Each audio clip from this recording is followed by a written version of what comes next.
الصلاة والسلام على نبينا محمد وعلى آله وصحبه وسلم تسليما كثيرا. أما بعد, Masyaallah hadirin jemaah salat Isya dari Allah Subhanahu wa taala.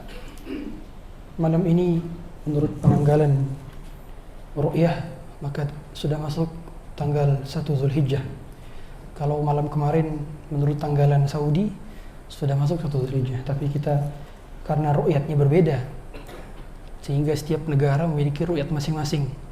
Dan ru'yat di Indonesia baru terlihat hilalnya di malam ini, sehingga baru kita masuk 1 Zulhijjah dari malam ini.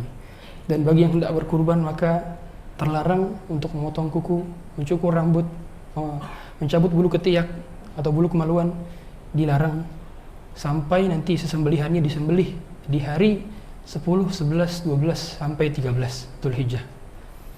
Dan sudah mulai kesunahan-kesunahan kita untuk beramal soleh, berbanyak amal soleh, karena amal soleh di awal 10 bulan Zulhijjah ini lebih utama daripada jihad fi sabilillah. Kata Rasulullah SAW, "Ma min ayyamin al-'amalu salihu fihinna ahabbu ila Allah min hadhihi al-ayyam al-'ashr." Tidaklah amal yang paling mulia untuk dikerjakan di 10 amal terakhir ini bahkan melebihi jihad fi sabilillah. Wal jihad fi sabilillah, yaitu adalah memperbanyak amal soleh. Dan di antara amal soleh tersebut adalah puasa, sehingga dia masuk ke dalam kemutlakan dalam amal soleh. Meskipun demikian, ada sebagian riwayat yang mengatakan bahwa Rasulullah memang sengaja mengkhususkan dari awal 1 sampai 9 Zulhijjah untuk berpuasa. Dan yang lebih ditekankan lagi ada 9 Zulhijjah, yaitu tatkala puasa Arafah. Meskipun kalau pada tahun ini mungkin tidak berbarengan, karena kalau puasanya kita 9 Arafah di sini atau 9 Zulhijjah, di Saudi sudah lebaran. Maka tidak masalah kita puasanya juga di tanggal 8-nya. Sehingga barangkali bertepatan 9 Arafah, 9 Zulhijjah di sana dan di sini adalah 8 Zulhijjah. Karena waktu-waktu mustajab seorang hamba adalah ketika berada di Arafah. Allah turun ke langit dunia dan mengabulkan seluruh doa hambanya. Bahkan Allah mengatakan, siapa di antara hamba-hambaku yang berdebu pada saat itu, maksudnya adalah mereka kepanasan. Oleh karenanya disunahkan kalau kita sedang haji, wukuf di Arafah, itu kita nggak di tenda harusnya. Kalau kita lihat jemaah-jemaah Indonesia, kebanyakan di tenda, pakai AC. Dahulu zaman Rasul terik panas matahari, dari ba'da zuhur sampai maghrib, mengangkat kedua tangannya, nggak berhenti. Coba kita berapa menit kalau mengangkat tangan doa? Berapa menit? 2 menit, 5 menit paling lama mungkin. Rasulullah berarti 6 jam. Dari ba'da zuhur sampai maghrib angkat tangan. Dan beliau menjamak salatnya. Menjamak dari zuhur ke asar itu dijamak qasar.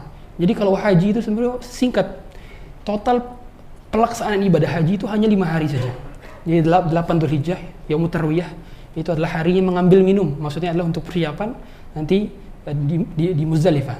Kemudian menuju ke Muzdalifah, kemudian bermalam di Muzdalifah. Nah, di pagi harinya itu sudah menuju Arafah. Sampai di Arafah itu mereka berwukuf, diam di sana mendengarkan khutbah Arafah. Ya, dari setiap negara-negara itu ada khutbahnya, ada khatibnya. Jadi di tenda-tenda masing-masing. Ya, kalau VVIP tendanya bukan tenda lagi, tapi betul-betul bangunan. Ya, itu luar biasa. Nah, itu nanti di sana kita berdoa semaksimal mungkin. Banyak dari para jemaah haji Indonesia ketika sudah di Arafah malah tidur. Ini mahal-mahal, 400 juta bayar untuk ke Arafah, karena haji itu kan patokannya Arafah. Yang membedakan antara umroh dengan haji, yang paling intinya adalah Arafahnya. Meskipun memang kalau dalam ibadah haji ada jamarat, kemudian ada mabit, iya ada betul. Tapi yang menjadi inti pembahasan adalah ketika di Arafah ini, maka orang yang menjadikan haji mabrur tidak itu di Arafah. Kalau dia pada saat itu tidak sempat berwukuf meskipun sebentar, maka hajinya tidak sah. Makanya kalau orang yang tiba-tiba haid pada saat itu, itu batal tuh hajinya. Harus diulang lagi tahun depan. Berat kan? Berat sekali. Ya. Haid misalkan dia belum menjalankan rukun tawaf ifadah. Ada tawaf ifadah sebentar. 8, 9, 10, 11. 4 hari kalau misalkan dia nafar awal, 5 hari kalau nafar tsani. Nafar tsani berarti keluar tanggal 13 Dzulhijjah. Itu rangkaian. Mengapa kok lama? Sampai 40 hari jemaah Indonesia. Mengapa lama? Yang lama adalah antrian pesawatnya. Pesawatnya ngantri di berbagai macam negara. Dan ketika landing di sana nggak bisa sekaligus langsung landing. Dan begitu akomodasi dan segala macam tiap hotelnya itu berbeda-beda tingkat-tingkatannya.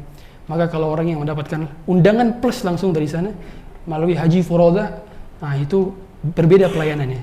Itu serba VVIP di sana. Kalau haji reguler yang kita daftarkan sekarang 49 juta atau 48 juta, ntar pelayanannya reguler juga. Jadi asramanya di asrama Misfalah sekitar 500 meter sampai 1 kilometer dari Masjidil Haram. Itu jaraknya lumayan jauh. Tapi kalau yang Haji Furoda dekat-dekat sekali. Mungkin 50 meter saja. Kalau 50 meter saya JS8 mungkin nyampe itu. Ya, JS8 ke sini dekat banget. Nah, maka banyak berdoa. Sekarang maka semoga Allah mudahkan kita untuk bisa berhaji. Karena tidak ada gelar paling agung melebihi tamu Allah. Kalau kita diundang sama presiden untuk mengunjungi Istana Negara, diundang untuk 17 Agustus misalnya. Bangga luar biasa, selfie sana sini. Ini bagaimana jika diundang oleh Allah Subhanahu wa taala di tanah haram, luar biasa. Bangga. Makanya wajar jemaah haji Indonesia ketika datang landing di Madinah atau landing di Jeddah sujud syukur. Ketika melihat Ka'bah sujud syukur. Bahagia luar biasa. Maka banyak-banyak berdoa. Di antara doa yang diajarkan adalah Allahumma rzuqna ziyaratal Makkah wal Madinah. Allah, ya rezekikan aku untuk berziarah ke kota Makkah dan kota Madinah. Semoga Allah mudahkan. Subhanakallah bihamdika asyhadu an la ilaha illa anta astaghfiruka wa atubu ilaik. Assalamualaikum warahmatullahi wabarakatuh.